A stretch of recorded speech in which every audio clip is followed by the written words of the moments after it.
นิ้วน้อยนิ้วถึกน่ะเห็นบ่เขาบอกว่าถ้าน้องนิ้วกับน้องน้อยแต่งงานจริงFCโอนรัวๆแน่นอนเดี๋ยวนิ้วถามFCก่อนสิช่วยพูดอะไรน่ะถ้าว่านักเอาว่าสิเอานี่แหละนี่มือวันดีโซะใหญ่น้องน้อยเข้ามาแล้ววันหัวเรียฮะ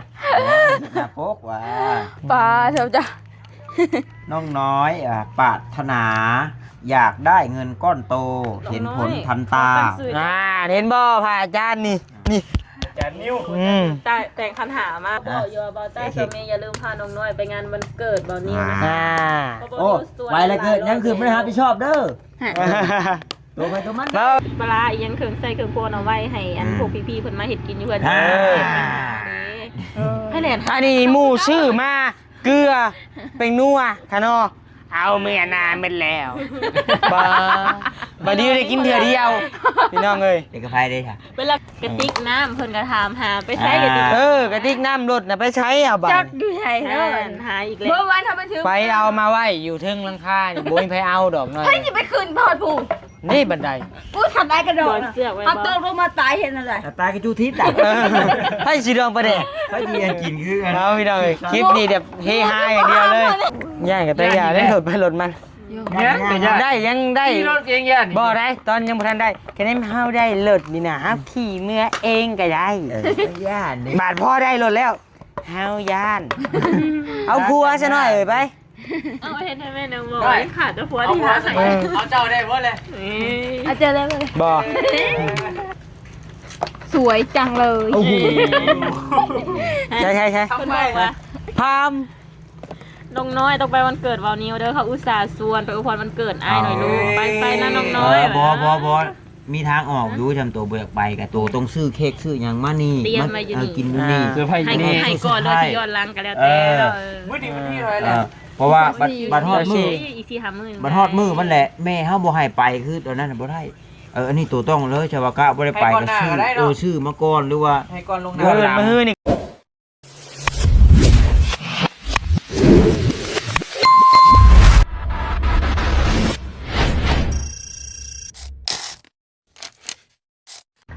กับบ่ได้เปิดไมค์กัน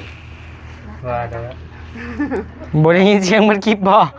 ฮะได้ยินอยู่ดอเดียวพี่น้องเอ้ยเปิดคลิปเปิดภาพมาบัดนี้ต่อจากโศกไก่ต่อจากข่าวดีน้องน้อยเด้อพี่น้องเอ้ยมีข่าวดีอีกอ้ายกันมีข่าวดียังอีกบ่ไปครบเจ๋งบ่เย็นนี่กูเจ๋งคือเก่าพี่เด็กอ่ะข่าวดียังน้อยทุเรียนบ่นี่ชื่อทุเรียนบ่มื่นบ่ให้ไว้ชื่อน่ะมาเลยแม่เนาะได้กินน้ำดีกว่าได้เงินดีกว่าพอได้จับไปแล้วมันก็บ่แล้วเอาพี่น้องเอ้ยกราบทักทายสบายดีเด้อพี่น้องเอ้ยเสียใจเด้อตันคิดผิดลงมาทันมือได้มาช็อตขึ้นผิดยังอีกอ่ะยังรีบเอาเงินคืนรีบมาช็อตขึ้นช็อตเงินกับแม่นครับมันลุ้มน้อยๆเด้ลุ้มดุมดำอยู่โอ้เอาไว้เด้อดีเซ็ตอ้ายพ้นสิตกเลยอ้ายมีนอยู่ได้ไปตึกปลากระบอกแมลงนี่เก็บแห้งไว้แบบมื้ออื่นป่ะมื้ออื่นมีกับไปอยู่มื้อถิ่นเฮาโดนนะเอาปุตัวหน่อยเนาะโอเคยอมเลยนำบ่ได้เอาไปจ้ะบ่เลยล่ะค่ะเอาไปจ้ะเฮ็ดแล้วไม่ยินไงนี่อะไรไปงอนๆนะไหนนะน้อยกินอีกแล้วมานั่งกินอีกแล้วเช้าเมหน่อยดีว่างไปเกือบ3 นาทีนะ FC เพิ่นก็บอกอยู่ว่าบ่พึ่งพอแล้วมันพอสมควรแล้วมันหลายคลิปแล้วกินน่ะน้อยมื้ออื่นให้อ้ายถือตัดมาเด้ออ้ายเฮ็ดน้องน้อยยอมให้บ่าวต้าตัดผมให้แล้วเด้ออันนี้ลูกหน้ามันก็ยังขึ้นอยู่เพิ่นเห็นว่าลูกสาวข่อยอันนี้ขอน้อยเตรียมกันนะเพิ่นเห็นดีน้ำอ้ายได้มื้อนั้นน่ะแม่ย่าข่อยเห็นอันทรงผมทรงเอาก้มมาเนี่ยเพิ่นเห็นดีน้ำอ้ายหลายได้มื้อนั้นเดียวกันเพิ่นเป็นบ้าขึ้นยาบานตัดผมสั่นเลยไห้ร้านเพิ่นให้แต่บ่ให้มัดผมเลยตัดผมสั่นเดียว จวกกับจวยหน่อยเลย มีเรื่องหยังเลยเล่ามาบัดนี้ เราแม่บาเวียด เอ้า อย่ามีแม่ยังขาดใจ เนาะ เอา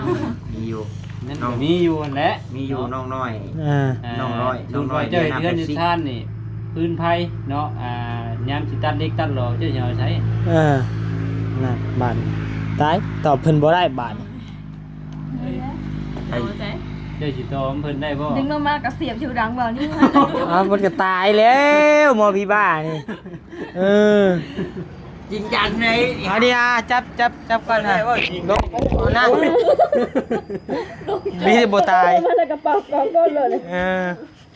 เดี๋ยวไอ้สิมาเอาขาตั้งกล้องก่อน จุ๊บที่ดีนะแน่ เนาะบ่แท้ไดตัวเล็กเห็นเนาะ โดย เนี่ยได้เดี๋ยวพอปูจะมีคิมเข้าอีกบ่คิม กินหมดเขาจากโมโห มันต้องจำเป็นได้ตัดเล็กตัดบล็อกเนาะ นี่แหละ เรานี่ดีมันก็แก้ไขได้อยู่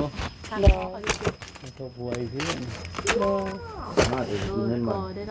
กินเงินไปเลย อาบา เป็นอยู่ให้รับมีคืนไพ่นี่ก็ได้ โดยแม่ ตัวน้ำนี่เฮาโจกเอาก็ได้อยู่ โดย โอ้ยมาแล้วโอ้ยมาแล้ว คุณป้ากับโคตอนเพิ่นเลยนะเพื่อที โอ้โหหันก็นี่โอ้โหซะเป็นไรจังเอาท่านบอกโคนี่ เนี่ย เงยว่าได้สิให้เอาคือน้องน้อยนี่เดี๋ยวนี้นะสิได้น้อยให้น้ำตาออกหรือบ่ ออกก็ได้อ เอ อก ฟ ก็ ซี ได้ เพิ่นโหลด ใช่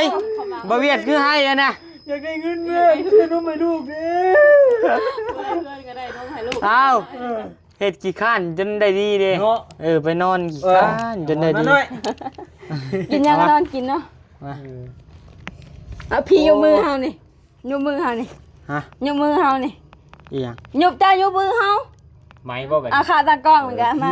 มือเฮา อ้าวก็เก็บเน็บใส่ข้อเสื้อได้แม่นะ เด้ๆเบียดที่ตั้งไว้เด้ สิให้เพิ่นนี่แหละ ทำพ่อ ๆขำเลย ว่าไอ้นี่บ่เข้าเลยดิ อืม คนมันตกเหรอ ที่ปลอกได้ยินอยู่ได้กี่นี่โอ้ทางหน้าเฮาตกแล้วทางบ้านตกแล้ว เนาะ เฮ้ยแถวบันหน้าเนี่ยนะ โอ้ยกาย บางเสือดำเลย บ่เฉยดอก เนมใส่เนมครัวเว้าเห็นผู้บ่าวเลย เด้บ่เฉยดอก แหงแนมแหงบิดแล้วกะจะเป๊กเลยอ่ะ เว็บแต่งนะ เป๊กเลยอ่ะ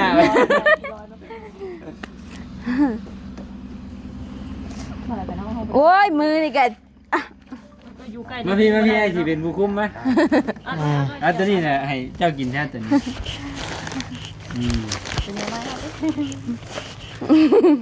นะสามี หยัดบ่ลงเลย สามีมามังม่วงป่ะมังม่วงอีกแล้ว กินเตอร์ เนี่ยยังอยู่ ห เล มอย มันบ่ได้สม มาบ่เปลี่ยนยับไปเฮานี่ กินเป๊ปซี่ค่ะ ซี่ เป๊ปซี่ อาจจะว่าเอิ้นแบบใหม่แต่ตัวนี้ได้ บ่ได้แบบใหม่แล้วเอ้ยมันเขียนบอกเป๊ปซี่นะคือเก่า ตัวนี้คงเหยียด ของเวีย มันคือว่าใส่แบบนั้น ขวดน้อยๆคงเหยียดเลยเนาะชาวเหยียด โอ้นกลายเว้ยมันนี่ยิงนะน้อยยิงมันกินอีกเลย มันยังบ่เบิดนะให้ได้กินมันเบิดแล้ว บ่แม่นไซล่าคือบอต้าว่า ลูกน้อยๆนี่เห็กจริงให้พ่อมัดลูกเอาบ่มียังว่าปะเนี่ย เงียบปะมีจิรีบัดข่อยมานั่ง นางอยู่ชื่อเพิ่นบริเหตุอย่างเพิ่นยังได้ดี เห็นได้จ้ะ เพิ่นนอนอยู่กันยังได้ดีติ เฮาก็กินอยู่ค่ะกะ แห้งนักตันจะตุกน้อยนี่ตะกี้ ถ้าว่าเรื่องกินสิ มักได้ตะกี้เต็ม ที่นี่ตัวกลางถึงกว่านี้ เตะถุงไว้ย่ามาเป็นยิงนกยิงหยังนี่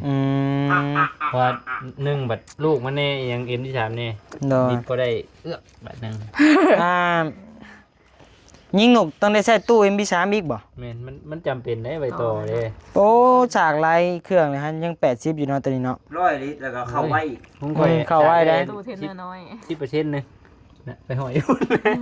ของเจ้า10%นึงบ่ บ่กับเข้าไว้อยู่ยัง บ่กับมาก็ฉากเต็มร้อยเด้แบนเฮา60เฮาฉากเต็มร้อยมาฮอดนี่ไอ้ไม้ต้าต่ออีกต่อไอ้ต้าอีกแหละไอ้ต้า2เทื่อแม่นบ่กดมาฉากนี้เทื่อนึงบ่ ไอเวียดอีก 10% นี่กุ้มอยู่โอ้ล้านปลายพุ่น อันนี้ได้ น้อยต้องใส่คุ้มค่า เอ้า1,500ไปบาทเนาะไอ้ตาแม่นบ่เฮาจะเบิ่งนะนี่นะ โอ้มันก็ผักอยู่ได้ใช่ไหมมันแบบ มันบ่นักมันบ่ใหญ่ได้3เทื่อนะเครื่องแบต 0% นี่ได้3เทื่อเฮาเบิ่ง ประมาณนั้นแหละ ชุดแล้วซำนั้นกะ บัดทำนี้ จะบ้านเนาะหน่อยแลกกันบ่ โอ้สิไปแลก เจ้าได้หน่อย อันไงจะได้บารีซื้อให้ ของเพิ่น700,000ของไอ้ล้านปลาย เขาหาอันใหญ่เขาจะเอาหน่อย ใหญ่กิโลชื่อ ซื้อพอน้อย เฮาก็ซื้อกันเพ่แล้ว ใหญ่ๆกิโลใส่ได้3เทื่อนี่มากมามีแต่อัน มีคนย่องเมียข่อยงามเฉย ซิมพูแล้ว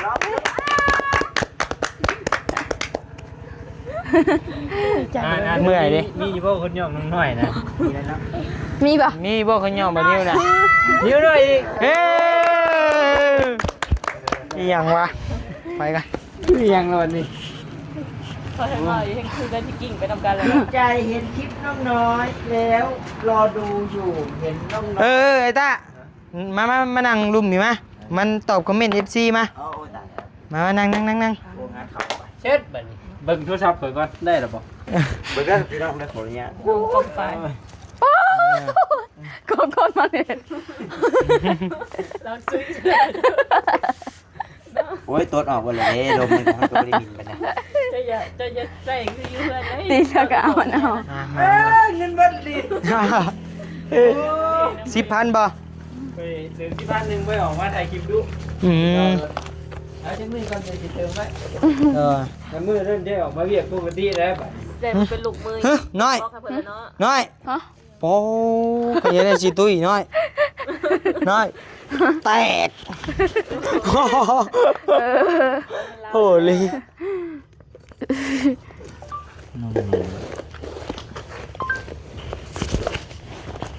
ใช้อ่านมาไม่คอมเมนต์นะ มานี่ไปตัดสินหน่อยแค่บนมือ เดี๋ยวเอาอ่านใช้โทรศัพท์นะมาอ่านก่อน ซองไทย ช่องไปก็ได้อ่าน ได้หมดนะ 4พังแน่พอเพิ่นจืด ใช่ใช่ มายัง ช่องเฮาก็ได้ช่องเฮา เขาดีโซใหญ่ตรงน้อยเข้ามาเลย วันหัว เดี๋ยวฮะ หน้าโป๊กว่า ปลาเท่าจ้ะ น้องน้อยปรารถนา อยากได้เงินก้อนโต เห็นผลทันตา เห็นบ่พระอาจารย์นี่ จานนิ้ว แต่งคันหามาเข้ามาแล้วเด้อยินดีน้ำเกียดอีโม่น้อยเด้อตั้งเสือเจ้าไว้เกียดอีโม่น้อยในวันนี้นะ พี่น้องเนาะคลิปนี้ก็เป็นคลิปเฮฮาเด้อพี่น้องบ่มีสาระหยังทั้งสิ้นพี่น้องเนาะ ยินดีน้ำเกียดอีโม่น้อยเอ้ยคน เขีย หาน ค นิ้วน หน่อย แพ ใครง เ หน่อยเขียนเต็งเล่นเลย กียดอีโม่ตะปูตะปีเลยมาดิ ไม่แสดงว่าหาเป็นตะแพงเฉย ผมน้องน้อยเนาะอีกเลยบอกน้องน้อยตัดผมหน่อยเบานี้ผมหนักดินนั่งดูไม่สวยเลย อันมือว่าผมนามาน่ะ FC ว่าโอ้เอาเลยเบาตาให้น้องน้อยเพิ่นตัดเลยเห็นดีด้วย เดี๋ยวก็ตัดเลย การตัดเกียร์ แล้ว พ ก็ อดี เพิ่นว่าจะให้ บ่ไปซับเอาก็ได้ซับออก อ๋อจากกัน อันนี้ รับรองตัดผมน้องน้อยจะสูงขึ้นทันทีและสวยมากเลยแบบวิ่งวัง มา เน่ไว้ใส่เสื้อใหญ่ พักเลย คนแบบน้องน้อย ดูแต่ละคลิปใส่เสื้อ เยอะมาก ดูแบบ แกะออก อ้ำล่ำมาก แกะออกแกะเลย แกเลย แกะ แก แกะเดี๋ยวนี้ เลยเลย แกะ มันมาตัวเดียวจะเคย บ่ช่องอยู่แม่เมียนอยู่แกะออกมันอยู่มันยิงอ่ะคือไม่ห้างลูกติดนี่ไปแกะออก ถุงฮะ ผมไม่ลูกน้อย ไปลูกไปแกะไป บอลเป็นเสียวน้อย ไปแกะเดี๋ยวนะจ้ะ อ่านต่อเลย อ่านต่อ เอาหมดเลยเด้ตัวนี้คลิปใหม่เนาะ เอาเลยเว้ย บ่คลิปเก่าไปนี่ หมดไปแท้เฮ้ย กำลังม่วน หลายอยู่ได้ บักหลายนะ ส่งอันบนนี้นะ โดย โอ้เนาะช่องบอนี้มาแล้ว FC น้องน้อยบอนี้มาได้นิ้วน้อยนิ้วถึก น่ะเห็นบ่เขาบอกว่าถ้าน้องนิวกับน้องน้อยแต่งงานจริง FC โอนรัวๆแน่นอน ๆนี่แล้วเดียว ทำเป็นชี้ก่อนชี้ช่วยพูดอะไรนะถ้าว่านักเอา ว่าสิเอานี่แหละนี่ มือวันเกิดเด้เจ้าก็ นิ้วน้อย ฉลองวันเกิดให้เราเลยคนเฮามือวันเกิดมันก็เกิดมาเล็กๆกับบ่ได้ใส่เสื้อผ้าหน้าแพงเมื่อฉลองเลยมันก็ แกมือวันเกิดหรือเปล่า แกมือวันเกิดเลยแกกองเลย แกยังไงนะ เขาบอกอยู่ว่าบอต้าเซเมอย่าลืมพาน้องน้อยไปงานวันเกิดบอนิวนะ อ่า โอ้ไว้ละเกิดยังคือไม่รับผิดชอบเด้อตัวไปตัวมัน มาพี่มานั่งตอบคำถาม FC มา พาไปได้แต่ว่าเกิดยังคืนบ่รับผิด บ ช อ อบ ค่าใช้จ่ายจะต้องจ่ายเอง บอค่าห้องพักห้องเพิกค่ะแล้ว โอ้ย เพราะว่านอนเพื่อนเจ้าก็ได้มื บ่ได้คารัม ลำ โอ้ยฉันก็บอกน้อยจะตีเขาแจ้งเลยขาดไปเลย คือว่าแล้วมือวันเกิดอาจจะมีคนแบบปลองตองแต่งมาก็มีเนาะมีหลายขู่หลายคนมาแบบหน่อยถามได้เนาะผู้นี้เป็นไผผู้นั้นเป็นไผได้เนาะตอบบ่ถูกเลย เอาคอมเมนต์ใหม่ คอมเมนต์ไหมเปลี่ยนเปลี่ยน โอ้ยอันนี้เนี่ยบอต้าพงามหลังใจจะพร้อมกันเด้อ บ่ได้แล้วข่อยจะให้มีดู เอาอันไม่ไปให้กันไหม โอ้ยได้อยู่ไกลกันอยู่ไปบอดังอยู่ปะเนี่ย ปาทางเลย อะไรก็เป็นยังไงเป็นสิเป็นเสี่ยวกันอีกเลย เอาเฮ้ย สิเป็นกระเพาะคือเต้ง อ ระ ยาก บาด รูปลังให้นะ ห้าอีแล้วบาด เลิกไปหาโยกชาวเก่ง เนาะ บอก เขากินข้าว อันแล้วโยกชาวเก่งเนี่ยมันลืมเข่าลืมน้ำ เพราะว่าตอบคำถามก่อนใส่น้อยปีนลังใส่กล้องบาด มันอีกเลย ให้น้อยอ่านจ้ะ ปีนหน้ามากว่า มันก็บอกให้น้องน้อยนะเอาเกลือเอาพริกปลาอีกยังเครื่องใส่เครื่องโพนเอาไว้ให้อันพวกพี่ๆเพิ่นมาเห็ดกินอยู่เพิ่นให้เหรียญ อันนี้หมู่ชื่อมาเกลือเป็นนัวขะนอเอาเมียนานเป็นแล้วบาดนี้ได้กินเถื่อเดียวพี่น้องเอ้ย เด็กกระไพได้ค่ะ เป็นราคาเท่าไหร่ประมาณนี้ กับไผเขายึดคืนได้กับไผนี่ก็แน่ว่า เป็นไรครับไปเนาะ ก็แน่ว่าให้เพิ่นเอาเมื่ออีกอ่ะอยู่นายอีกแล้ว ถือไว้แล้วนะถือไว้ กระติกน้ำเพิ่นก็ถามหาไปใช้กระติก กระติกน้ำรถน่ะไปใช้เอาบัด จักอยู่ไทยเด้อ หาอีกแล้ว เมื่อวานทำไปถึง ไปเอามาไว้อยู่เทึงหลังคานี่บ่มีไผเอาดอกน้อย เฮ้ยจะไปคืนพอดผู นี่บันได กูทำได้กระโดด เสือกไว้ เอา บ่ ตกลงมาตายเห็นอะไร ตายกระจูทิพย์ตัด ให้สิดองประเดก เขาเยียนกินคือ เอาพี่น้องเอ้ยคลิปนี้แบบเฮฮาอย่างเดียวเลย อ้าว ก็บอกอะไร มันบุท่านห้ามแล้วตัวว่าตัวตุยเลยตุยเลยก็ทิพย์จำบุท่านตุยจำบุท่านคืนที่ สี ห้า เอาสีเอาไปแบบมันของหมอยังเกิดใครอยู่เนาะอันตัวตุยแหละ ขึ้นได้เนี่ยนี่ว่าเขาขึ้นตกตายได้ว่ะว้ายเรียบร้อยแล้วทีมนั้นได้เลย เนี่ยสุดตกตายเลยดิเอาตัวใหม่ ตัวไม่บัดนี้ หากระอ่านหมดเลยโอ้มันมีแค่นี้เลยเด้เพื่อนน่ะกะส่งอันหัวใจนิ้วน้อยมา ก็ขอบคุณขอบใจพี่น้อง FC เด้อเนาะที่ว่า แม่สวินิฮาเด้อนิ้วน้อยโอ้ยน้องน้อยเป็นเด็กน่ารักเหมือนเด็กเลยคือเด็กปัญญาอ่อน คือเด็กปัญญาอ่อนแล้ววันนึงอะไรก็ รักและเอ็นดูแหละหยอกหักหยอกจริงหยอกดี บ่ ตัวใหม่น้ำก่อน เพื่อนแม่นวันนี้กันจ้ะ ก็เป็นกำลังใจทุกค เป็น น เด้อ คอมเมนต์ป่ะ คอมเมนต์นะ คอมเมนต์มาหน่อย นี่บอบบี้เอารถขึ้นหลังรถเขาก็ได้เมื่อน่ะ คอมเมนต์ เชือกก็มีแหละ ไปเลย อะไรก็ได้ เด็ดก็ได้ยากยังทำกันปั๊บขึ้นแล้ว ปลา หลาย โผ คน เฮาเด้ อ้าว เกี่ยวนะจริงว่าขึ้นเมื่อชม บดีเมื่อนี้เลยดิ ย่านนี่ฮะ ย่างกับแต่ยาได้รถไปรถมัน ได้ยังได้ ขี่รถเองยัน บ่ได้ตอนยังบ่ทันได้แค่นี้เฮาได้รถนี่นะเฮาขี่เมื่อเองก็ได้ ย่านนี่ บาดพ่อได้รถแล้วเฮาย่าน เอาครัวซะหน่อยไป เอาเห็นแม่นางบอกขาดตัวผัว เอา ที่ หัว ร้าน ใส่ ไหน เอาเจ้าได้หมดเลย อาเจอแล้วเลย บ่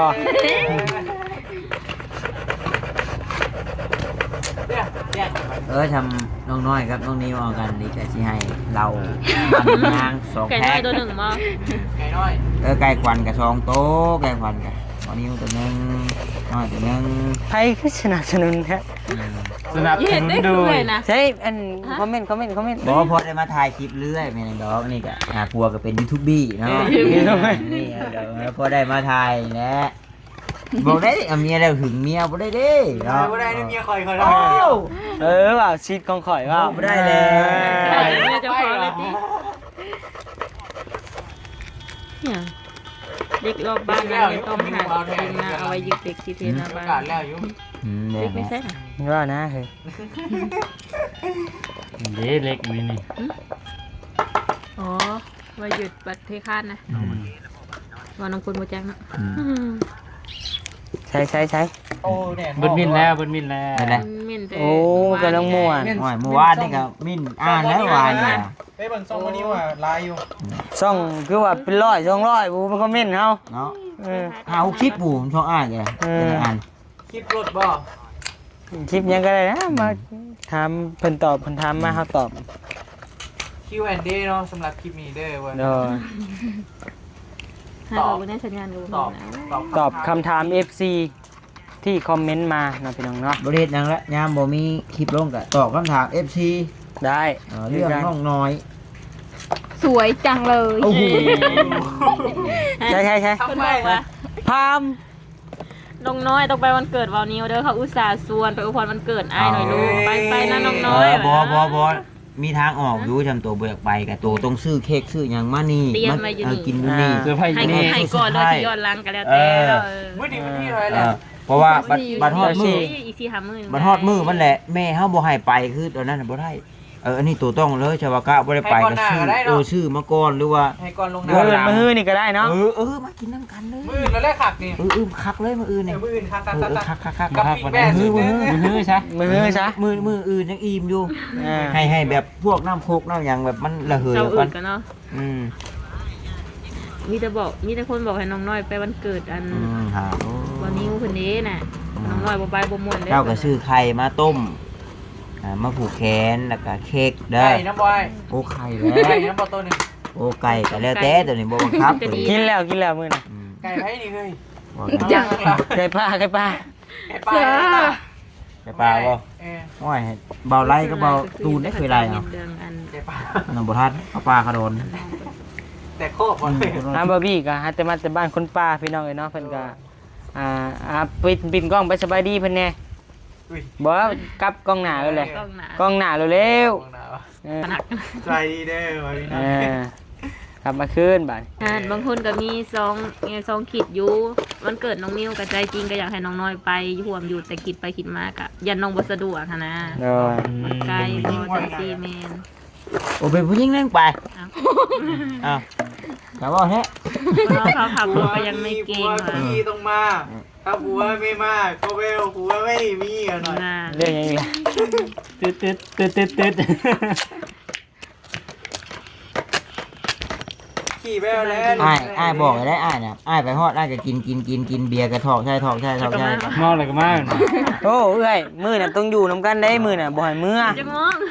จักโมงก็ย่านะต้องอยู่นํกัน1โมง2โมงพุ่นแหละ ลูกสาวสิบ่ให้หาจัง โอ้เอามานำเลยว่า โอ้มาตีค่ะแล้วลูกก็แห่ง เอาไปค้างแม่นกับนภัสผู้อยู่ในห้อง แต่ว่าเขาไปกับมาหน่อยไป 9โมงก่อน9โมง10โมงเพิ่นเลิกนอนแล้ว มันคือเป็นที่ผัว นางรับนะมันเน่า ใช่คอมเมนต์บ่มีบ่บัด อ่านบ่ถูกอันคอมเม เล่ น น ต์ กั แล้ว น บ่ นะ สวิตแล้ว โอ้หายพอหอมปากก็ก็เอ็ดเลย เยอะ เอาอีกวันหนึงก่อน ทุกแอนเลย ฮะ เอาอีกเอาโดนๆเลย ก็มีแต่ให้น้องน้อยไปร่วมงานวันเกิดเจ้าหาเบิ่งอันคลิปตัวนี้นะอ่านได้ไหมเจ้ามันอ่าน ถ้าน้องน้อยบ่าวนิวบอกรักกันสักวันคงจะดี เอาเลยแม่เฮ้ย